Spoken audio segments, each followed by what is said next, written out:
El título que le he puesto a este mensaje es Envueltos en su gracia. Envueltos en su gracia. Y ahora vamos a entender, cuando leamos, vamos a entender algunos términos que muchas veces, como digo, leemos, pasamos rápido por encima, pero no paramos en la profundidad y en el sentido y el significado que tienen esas palabras. Vamos a leer esta tarde en el profeta Ezequiel. Y dice: Salmo se busca siempre, me marca el estado de la Biblia material. Algunos pensarán: ¿Ezequiel está en la Biblia? ¿Os ha caído y en mi Biblia no está? Sí, está por aquí en medio. Ezequiel capítulo 16.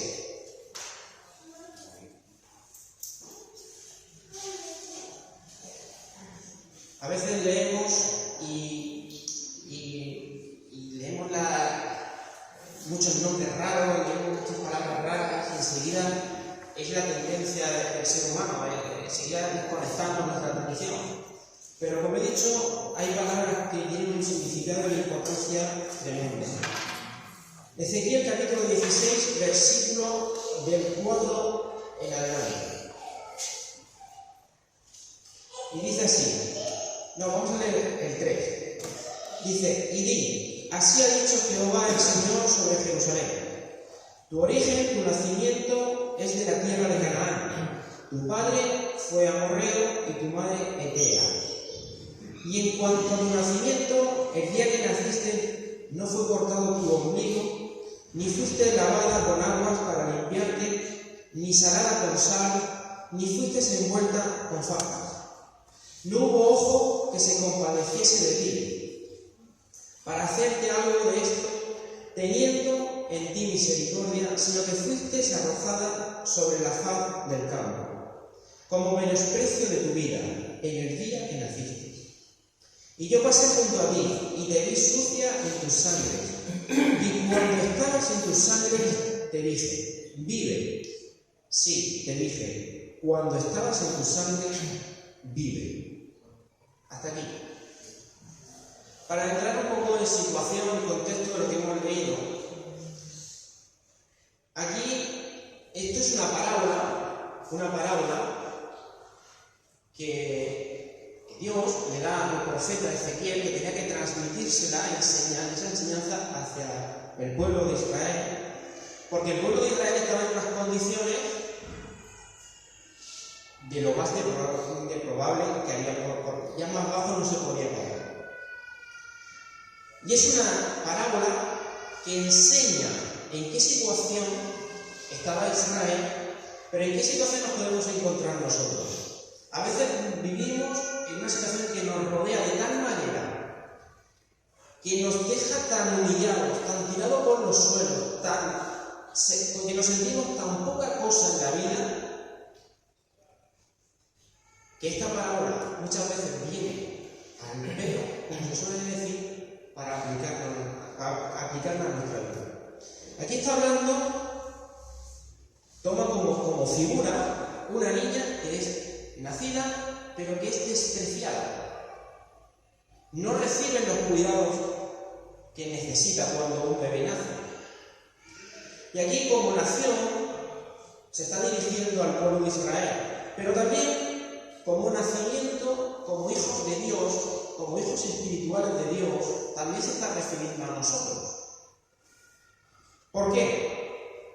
Porque Israel, cuando se estableció como Dios, cuando Dios la escogió como pueblo, para establecerla como nación, como una gran nación, con una gran promesa que venía de atrás, Israel, en cierta manera, no se creyó las palabras de Dios y tuvo grandes dificultades para establecerse como tal. Y todavía más acentuado esos problemas por los vínculos que tuvo con las naciones que le rodeaban. Naciones paganas naciones idólatras, naciones perversas, que en cierta manera muchas veces se querían, prestaban su ayuda, su alianza, pero simplemente era una trampa, porque siempre han querido ver a Israel destruida, humillada y tirada por los suelos. Israel era la figura de esa niña que es recién nacida, pero que es despreciada, que es echada fuera. No recibió los cuidados que necesitaba. El proceso, cuando nace, el proceso de ese cuidado es un proceso que es lento. Como nación, establecerse como nación es un proceso lento que requería tiempo, que requería recursos, como esa recién nacida, y al igual manera que nuestra conversión. Cuando nosotros aceptamos al Señor Jesucristo como nuestro Señor y Salvador en nuestras vidas, ahí comienza un proceso, ahí ya no ha terminado todo, ya no está todo hecho. Hay una gran parte hecha, es cierto, pero aún ahí empieza un proceso en nuestra vida. Estamos recién nacidos y necesitamos el cuidado como un bebé recién nacido para seguir creciendo, no quedarnos estancados. Y es el enemigo que quiere, y son nuestros propios pensamientos, nuestras propias concupiscencias las que nos quieren arrojar fuera, echarnos fuera y quedar despreciados. Necesitamos ese proceso espiritual que nos haga crecer y afirmarnos en Dios. El bebé tiene que ir creciendo, ir afirmando sus pasos, ir afirmando sus pies y poco a poco creciendo y cogiendo fortaleza. Por tanto, le dice aquí a Israel que el proceso, el origen de su nacimiento es un origen que viene influenciado por el paganismo, que viene influenciado por las interferencias, por así llamarlo, de los pueblos que le rodean. Dice, tu padre amorreo, tu madre etea, son los pueblos que habían, pueblos que posteriormente Dios elimina de la faz de la tierra, no se sabe, no queda nada de esos pueblos. Como tal, nuestro nacimiento tiene que ser un nacimiento que tiene que ser propicio ¿a quién? A nacer en el seno de Dios. Nosotros tenemos que nacer, y no se puede decir he nacido de nuevo cuando nuestros pasos tienen que estar afirmados en un origen propicio que es en el seno de Dios. Cuando nuestros pies están apartados de ese seno, aparece la influencia y el origen del cual venimos. Origen pagano, origen de indiferencia hacia Dios, de no querer saber nada de Dios, de toda la maldad que pueda venir del mundo, el ser humano la va a tomar. Dice que igual que al nacer se debía que afianzar y recibir unos cuidados, la nación de Israel necesitaba esos cuidados y afirmarse en ¿qué? En vivir conforme a los principios que Dios le había establecido cuando le dice, tú eres mi pueblo escogido, tú eres nación santa, tú tienes que andar y caminar conforme a mis principios, y estos son mis principios. Y Israel no hizo caso. Nosotros, cuando tenemos a nuestro bebé recién nacido y lo instruimos desde pequeño, ¿qué intentamos hacer? Guiarlo por la senda y los principios. Cuando se desvía es cuando viene a chocar contra el barro. Por así poner un ejemplo sencillo.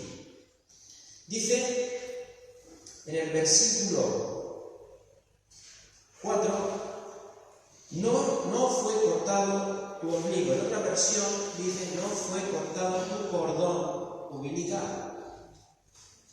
¿Qué quiere decir esto? Antes de nacer, el bebé se tiene que alimentar, se tiene que proveer a través de qué, del cordón umbilical, ¿verdad? Sin él no puede vivir. Pero llega un momento en que nace y ese cordón umbilical, esa fuente por el cual se tiene que nutrir, ya no sirve, ya no vale. Podemos pensar por lógica, mientras esté conectado con la madre, pero llega un momento en que se debilita y fallece. Entonces, ¿qué pasa? Es necesario, al nacer, cortar esa unión, porque ya tiene que ser autónomo, ya tiene que ser independiente, al mismo tiempo recibir los cuidados, los mimos, lo más dulce, lo más sensible, hay que aportárselo a él. ¿Qué pasa? Que esa unión tiene que ser cortada. Y aquí le está poniendo esta parábola, esta semejanza, se la está diciendo a Israel. Escucha, tu unión con el paganismo no ha sido cortada. Tu unión con el pecado no ha sido cortada. ¿Te crees que estás alimentándote espiritualmente bien? Eso también va para mí, va para nosotros. ¿Crees que te estás alimentando por el canal adecuado? ¿Crees que lo que te está aportando es bueno? Pero no. Desde el momento en que naces, espiritualmente hablando, tu unión con el pecado tiene que ser cortada. Tu unión con lo pagano tiene que ser cortada. Y aquí Israel todavía no había cortado esa unión.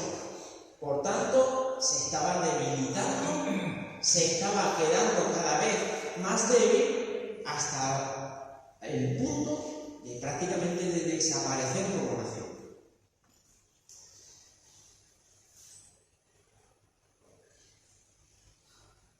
Necesitamos esa independencia al nacer de nuevo y ser amamantados, seguir alimentándonos, pero ahora por otra fuente. La leche materna o el biberón o lo que haya que darle.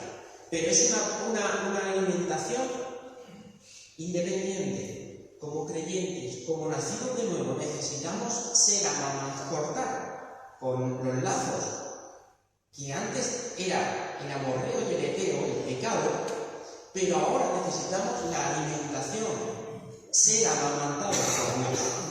Necesitamos ahora ese alimento, sí o sí, porque nos vamos a debilitar espiritualmente. Si crees que te estás alimentando, Paco, si te crees que te estás alimentando correctamente con tu forma de vivir, estás equivocado, te estás debilitando. Como no vayas a la fuente de Dios, vas cada vez perdiendo peso y falleces.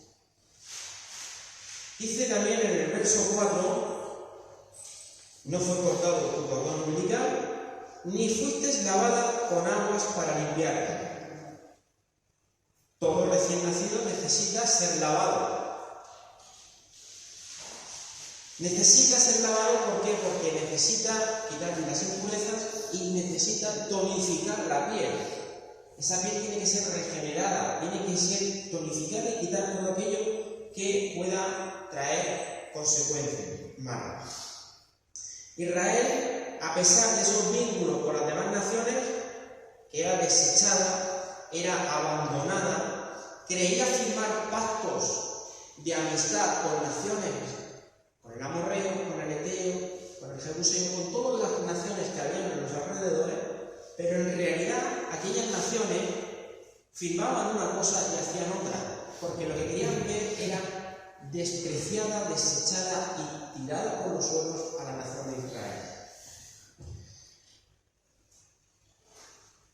Necesitamos, como recién nacidos, necesitamos ya no como recién convertidos, sino como creyentes que vamos creciendo, necesitamos los cuidados de nuestro Padre. Necesitamos los cuidados, esos mimos, esas correcciones, por supuesto también.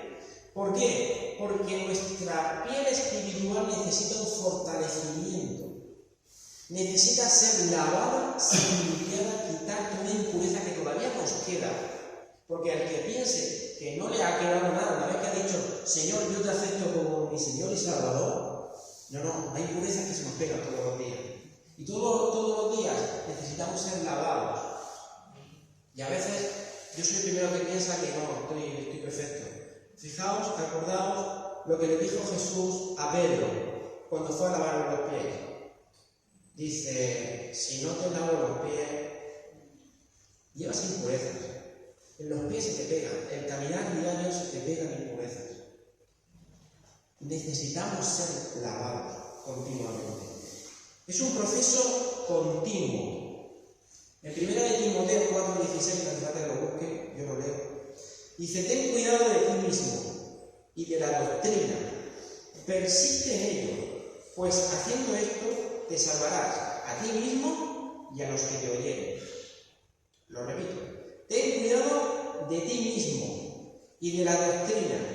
Persiste en ello, pues haciendo esto te salvarás a ti mismo y a los que te oyeren. La palabra persiste indica algo que es continuo e intensivo. Que no se puede dejar de decir, bueno, hoy paro, mañana sigo. No. Continuo e intensivo. Persiste. A veces queremos quedar a nuestra voluntad, a nuestra autosuficiencia, creyendo que estamos bien espiritualmente, pero que en realidad, si lo analizamos profundamente, estamos caídos y, como dice el versículo, retorcidos en nuestra propia inmundicia, en nuestra propia sangre. Y Dios le dice a Israel, te vi sucia en tus sangres, en el versículo 6, te vi sucio. Y si Él me está viendo sucio, es porque realmente estoy sucio. Y da igual lo que yo piense, lo que yo me quiera autoconvencer de la vida. Si Él me dice, te vi sucio, es porque así es. Otro punto que vemos más adelante dice que no fue cortado el ombligo y ni fuiste lavada con aguas ni salada con sal. Israel no fue salada. ¿Qué es eso? ¿Qué quiere decir este término de no fue salada? Bien, esto está muy reciente, hasta principios del siglo XX, 1900 y poco, mediados del siglo pasado, se llevaba incluso a cabo hasta aquí, en Europa. ¿Qué es eso de salar? Cuando nació un niño, una niña, cuando nació un bebé, lo frotaban con sal, todo su cuerpo, su carita, todo su cuerpo lo frotaban con sal. No estoy diciendo ninguna tontería, ninguna locura. Lo he investigado, me he entretenido en buscarlo y asegurarme de que es así. Yo no quiero venir y decir algo que me puedo equivocar, vale, pero se hacía hasta hace muy poco. Nació un bebé y lo frotaban todo con sal, todo. El motivo era muy sencillo. Luego él le dice, ¡ay, qué saladito estás! El motivo era limpiar e impedir el crecimiento de infecciones en la piel, que después van a pasar al interior. Hace una piel más tersa, una piel más firme, y la piel es un órgano. Cuando hablamos de los órganos del cuerpo, inmediatamente pensamos en el corazón, los riñones, etc. No, la piel es un órgano, es el órgano más grande que hay en el cuerpo. Es el órgano más grande. Bien, una pequeña herida va a producir una infección que va a pasar al interior. Si eso no se trata, podemos morir. Y le hace que nos arañamos, yo primero que se dice no le hago caso. Pero por ahí puede haber una infección muy grave. Bien. Israel necesitaba como pueblo ese fortalecimiento. Necesitaba ser tratado con la sal. Pero claro, la sal no va a hacer caricias. La sal no va a traer un bienestar. No, la sal va a molestar mucho. La sal va a picar. Y claro, quizás cuando tenemos una herida y vamos a echarle sal a la comida o a la carne, ¿qué pasa? ¡Wow! Parece que te pilla la puerta. La sal a veces duele, va a picar, pero es un tratamiento, es un proceso que va a traer un beneficio. En este caso para el bebé. El pueblo de Israel necesitaba ser tratado, necesitaba ser cuidado, aunque nos parezca algo exagerado, algo bestial. Pero era un proceso para llevar y reconducir al pueblo de Israel. Y nosotros necesitamos ser salados. La palabra de Dios nos dice que somos sal, ¿verdad? Y si la sal pierde la esencia, pierde el sabor, ¿con qué va a ser de nuevo? ¿Verdad? Por tanto, nosotros necesitamos ese proceso. El proceso que va a tratar nuestras heridas, el proceso que va a tratar nuestra vida espiritual, el proceso que nos va a quitar y nos va a limpiar esa miseria y esa sangre que habla el versículo.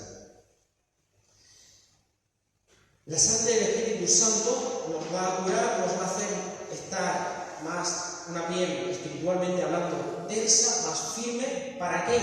Para producir una defensa, porque por otro lado hay un otro proceso. Y es el proceso que tiene Satanás preparado para cada uno de nosotros. Por tanto, nuestra piel, nuestra coraza, tiene que estar fortalecida. Y podrá venir a hacer una pequeña herida, pero si estamos fuertes, es raro que podamos caer. Hay otro proceso, ahora a continuación. Fijaos los cuidados del proceso que lleva el bebé. Esta parábola que enseña en Ezequiel no la podemos aplicar a cada uno de nosotros. El siguiente proceso dice que no es cortado, no fuiste lavada, ni salada, ni fuiste envuelta con fajas. ¿Qué quiere decir eso?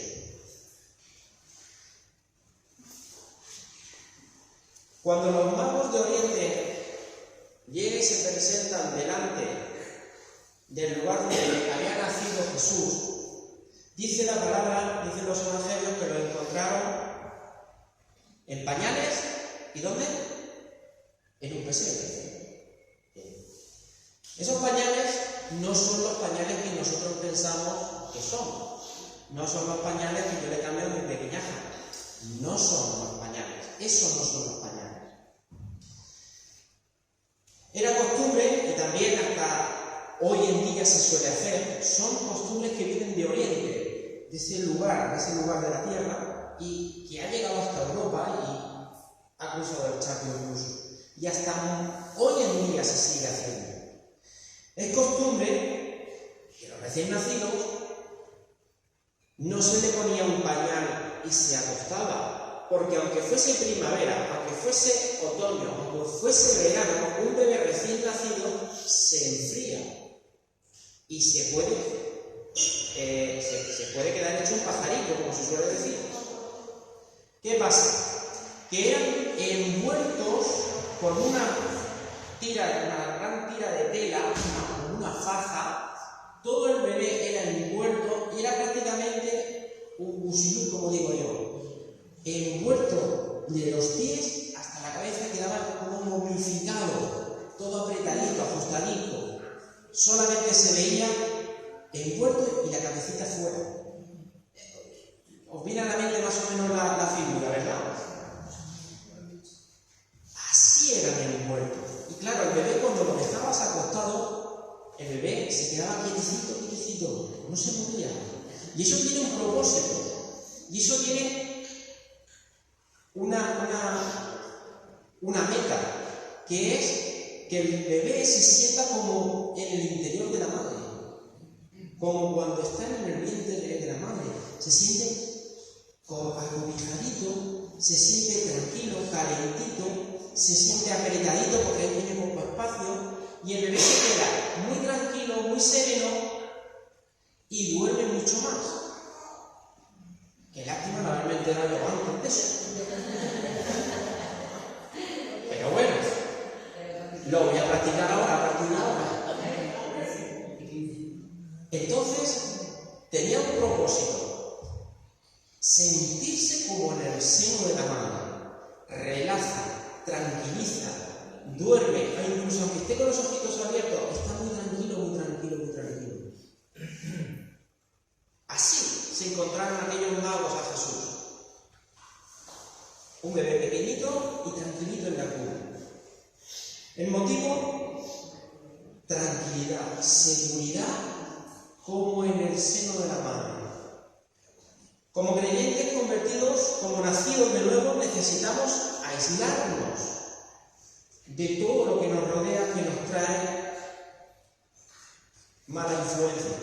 Necesitamos ser envueltos por el Espíritu Santo, que es el que nos va a tranquilizar, el que nos va a transmitir esa serenidad, el que nos va a transmitir ese gozo y ese sosiego de parte de Dios.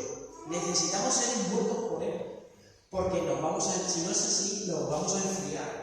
La hipotermia está segura. Y cualquier cosa, por insignificante que sea, nos va a inquietar espiritualmente hablando. ¿Cuánto mejor estar cobijado por el Padre? ¿Cuánto mejor es eso?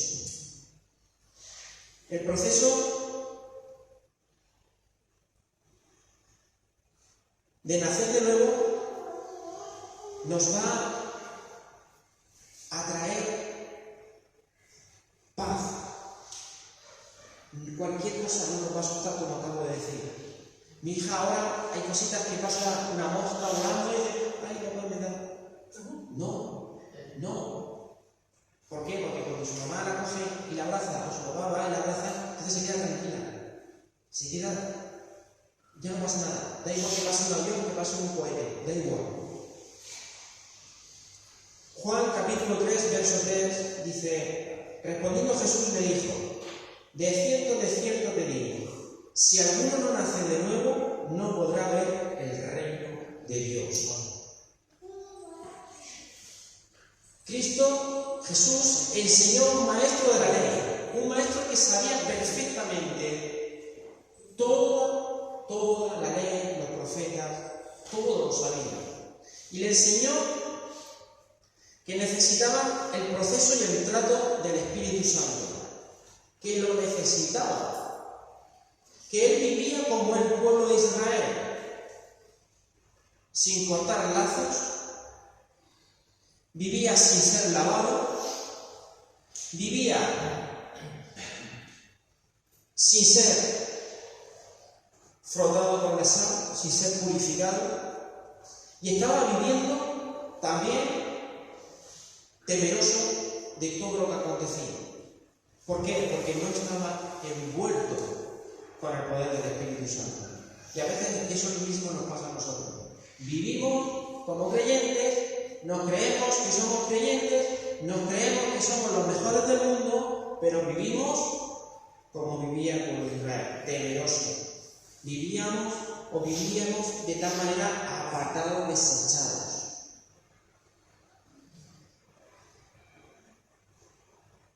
Cristo le enseñó que necesitaba ese proceso. Necesitaba un nuevo nacimiento, ese nuevo proceso para llegar a una etapa adulta. ¿Y cuál era la etapa adulta? Ver a Dios. Ver a Dios. Ver su gloria. En definitiva, la vida eterna.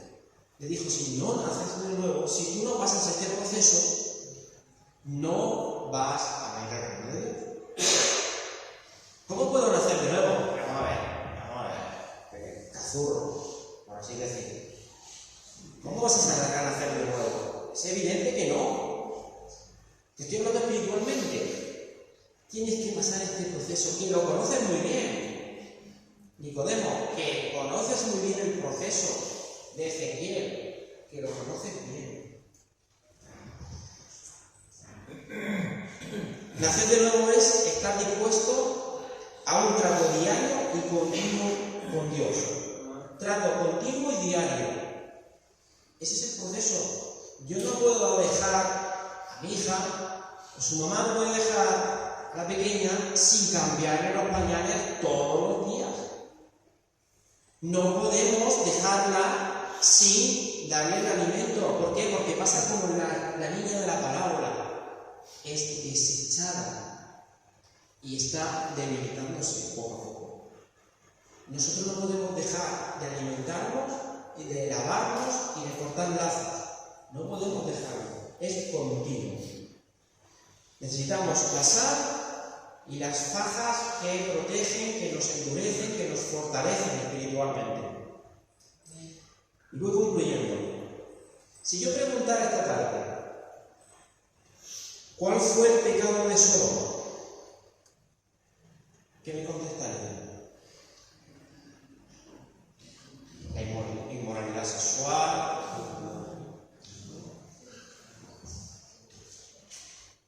Pues no. En Ezequiel capítulo 16 vamos a leer en el versículo 49 y dice: He aquí que esta fue la maldad de Sodoma, tu hermana, soberbia, saciedad de pan y abundancia de ociosidad tuvieron ella y sus hijas, y no fortaleció la mano del afligido y del menesteroso. El pecado empezó por la soberbia, la saciedad de pan y la abundancia de ociosidad. Esto lo voy a dejar para otro capítulo. Esto lo vamos a dejar para el siguiente capítulo. Esto es como la serie, como hay que dejarlo. No se puede dar todo en el mismo día. Lo de la inmoralidad y todo lo demás que leemos, que le pasó y que todos conocemos de Sodoma, fue la cumbre. Empezaron por aquí, por lo insignificante. Empezaron por algo, como decimos muchas veces, ¿y qué importancia tiene? ¿Hasta dónde? Hasta que hay un momento en que no hay marcha atrás. Y ya pasamos el pico y caemos por el barranco. Porque igual que hay un proceso que aquí enseña la palabra de Dios para alcanzar la vida eterna, había un proceso y hay un proceso en el cual te lleva a morir. Y es el pecado. Tenemos que conocerlo. No podemos solamente conocer un proceso. Tenemos que ser conscientes de que ese proceso es el que tenemos que seguir, pero que hay otro proceso que si lo descuidamos vamos a caer y vamos a morir. Por tanto, como conclusión, todo no es tan malo. Llegamos al versículo 6 de Ezequiel 16. Dice: Y yo pasé junto a ti, y te vi sucia en tus sangres, y cuando estabas en tus sangres te dije: vive. Sí, te dije: cuando estabas en tus sangres, vive. Por último, destacamos la provisión de Dios. Cuando nadie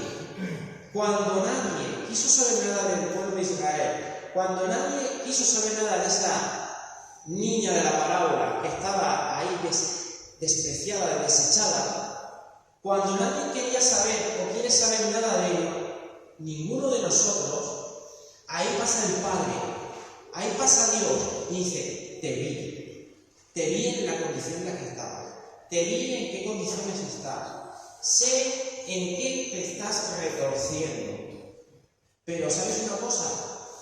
Vive, hay esperanza, hay solución y no vas a estar de cualquier manera.